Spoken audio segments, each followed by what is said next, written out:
अस्सलाम वालेकुम। उम्मीद है भाई सब लोग मजे में होंगे। भाई जब से पहलगाम अटैक हुआ है कश्मीर में, जो आतंकी हमला हुआ था जिसमें 26-27 लोगों की जान चली गई, उसके बाद से मोदी जी नहीं गए थे कश्मीर। कल पहली बार गए थे वो चेनाब ब्रिज और रेलवे का ये सब का उद्घाटन करने के लिए। चेनाब ब्रिज जो कि 2003 में इसको मंजूरी मिली, फिर 2005 से काम शुरू हुआ, 2024 में जाके कंप्लीट हुआ है। अब कल उद्घाटन भी हो गया। इसमें इतना लेट हुआ क्योंकि पहाड़ी इलाका, बहुत सारे टनल बनाना, रोड बनाना पहाड़ी इलाकों में इतना आसान नहीं होता है, तो टाइम तो लगना ही था। मगर अब बहुत फायदा होगा इससे, क्योंकि अब डायरेक्ट ट्रेन चलेगी। हमारी सेना को भी फायदा होगा और कश्मीरियों को भी फायदा होगा, क्योंकि डायरेक्ट अब ट्रेन से सामान उनका आ जा सकेगा बहुत आसानी से। दूसरी चीज, हमारी सेना भी आसानी से अपना जो कुछ भी ले जाना हो इधर से उधर वो कर सकती है। और बॉर्डर के जितना करीब तक रोड रहेगा और ये सब फैसिलिटी रहेगी, तो ये लड़ाई के टाइम भी काम आएगा और ऐसे भी काम आएगा। मतलब हर तरफ से फायदा ही है। टाइम बहुत ज्यादा लगा, बहरहाल कल उद्घाटन हो गया। अब विपक्ष कुछ सवाल उठा रहा है सरकार पे, जो कि उठाना भी चाहिए। राहुल गांधी जो अपोजिशन के लीडर हैं फिलहाल, वो सवाल उठाते रहते हैं। और कुछ दिन पहले वो गए भी थे, जो ऑपरेशन सिंदूर के बाद पाकिस्तान ने अटैक किया, जो बॉर्डर के गांव हैं, कुछ लोगों की जान गई उसमें, कुछ लोगों का घर बर्बाद हुआ, गाड़ी घोड़ा, मतलब बहुत सारा नुकसान हुआ। तो राहुल गांधी मिलके आए थे, मगर मोदी जी नहीं गए थे। तो सरकार, मतलब विपक्ष इस पे भी सवाल उठाता है कि क्यों नहीं गए मिलने। फिर उसके बाद में ऑपरेशन सिंदूर अचानक से रोक दिया। क्यों रुका? आपको पता है, अचानक से सीज फायर हो गया था। फिर पाकिस्तान ने हमला किया। गांव के बॉर्डर के किनारे जो गांव हैं, उनको बेचारों को 15-16 लोगों की जान चली गई और फिर बहुत सारे घर बर्बाद हो गए। बहुत नुकसान हुआ, बॉर्डर वालों को तो नुकसान हुआ बेचारों को। मगर उनसे कोई मिलने नहीं। अब उसकी भी तो जिम्मेदारी किसी को लेनी पड़ेगी। बहरहाल फिर उसके बाद में जब ऑपरेशन सिंदूर हुआ, तो कोई देश हमारे साथ नहीं आया। पाकिस्तान के साथ में तो खुल के चाइना आया, तुर्की आया, अजरबैजान आया, सब आए, लेकिन इंडिया के साथ में सब खुल के कोई नहीं आया।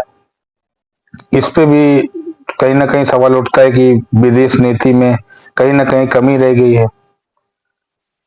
तो बहुत सारे सवाल हैं। विपक्ष को तो सवाल उठाना ही चाहिए, क्योंकि सरकार की कमी को कौन उजागर करेगा।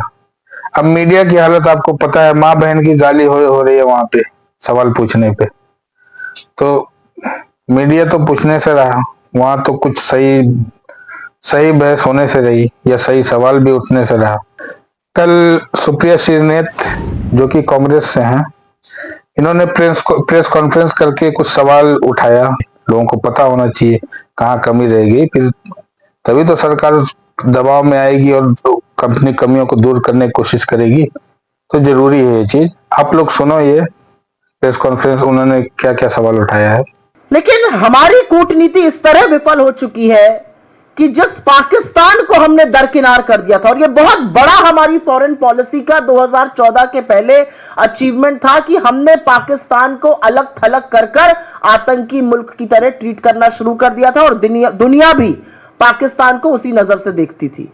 हमारी सेना के शूरवीरों ने, हमारी सेना के शौर्य और पराक्रम ने पाकिस्तान को धूल चटा दी, लेकिन एकदम से सीज फायर करके, ट्रंप के सामने सरेंडर कर मोदी जी की विफल नीति ने आज पाकिस्तान को हीरो बना दिया, और वो दुनिया भर में धड़ल्ले से घूम रहा है।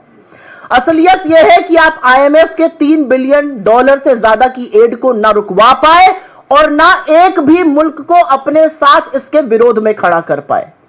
1 जून को मोदी जी ADB के प्रमुख से मिलते हैं, 3 जून को ADB $800 मिलियन पाकिस्तान को दे देता है। हम बड़ी बड़ी बातें हाँकते हैं वर्ल्ड बैंक के सामने, हम वर्ल्ड बैंक का ब्यौरा दिखाते हैं। वर्ल्ड बैंक पाकिस्तान को $40 बिलियन वहां पर निवेश करने जा रहा है, हम कुछ नहीं कर पा रहे हैं। पाकिस्तान संयुक्त राष्ट्र की उस समिति का उपाध्यक्ष बना है जो काउंटर टेररिज्म पर है। आतंकवाद के विरोध में जो समिति बनी है उसमें आतंकी मुल्क पाकिस्तान उपाध्यक्ष बनाए और हम कुछ नहीं कर पा रहे हैं। बिल्ली अब दूध की रखवाली करने जा रही है, लेकिन हम चुप हैं, हम कुछ नहीं कर पा रहे हैं। पाकिस्तान के बिलावल भुट्टो, उनको शादी ब्याह में नाचने के बाद फुर्सत मिली है तो वो अमेरिका जाकर संयुक्त राष्ट्र में खड़े होकर 45 मिनट तक भारत के खिलाफ जहर उगल रहे हैं। उनके लिए लाल कालीन बिछा रहा है अमेरिका। तो सवाल इस बात का है कि जब 27 तारीख को हमारा डेलीगेशन कुवैत पहुंचता है और वहां पर अपना पक्ष रखता है, तो कुवैत 28 तारीख को पाकिस्तान पर 19 साल के लगे वीजा प्रतिबंध को क्यों हटा देता है? और आज बड़े बड़े देश पाकिस्तान के साथ खड़े हुए उनके खेमे में क्यों नजर आ रहे हैं? असलियत यह है कि रूस ने हमारे बारे में अभी तक एक भी बोल्ड वक्तव्य नहीं दिया। असलियत यह है कि पाकिस्तान दुनिया भर में जा रहा है, उसको लाल कालीन, एक रेड कारपेट वेलकम मिल रहा है। वो पाकिस्तान जो अलग थलग पड़ा था आज मेन स्ट्रीम में आ गया है। असलियत यह है कि अमेरिकी राष्ट्रपति पाकिस्तान के नेता को भी महान बता रहे हैं, उस आतंकी मुल्क के नेता को जहां पर हाफिज सईद, जहां पर मसूद अजहर, जहां पर दाऊद इब्राहिम, जहां पर उनका उसामा बिन लादेन मिला था। वो आज महान देश हो गया है और पाकिस्तान और हिंदुस्तान का नाम एक ही सांस में ले रहे हैं, हमारे समकक्ष लाके हमारी बराबरी में लाकर खड़ा कर रहे हैं। हम उस पर कोई प्रतिकार नहीं कर पा रहे हैं। हमारा सबसे बड़ा फॉरेन पॉलिसी का यह क्लेम था 2014 के पहले कि हमने हाइफनेट कर दिया था, हिंदुस्तान और पाकिस्तान का नाम कोई एक साथ ले ही नहीं सकता था। आज वो डिहाइफनेशन हो चुका है।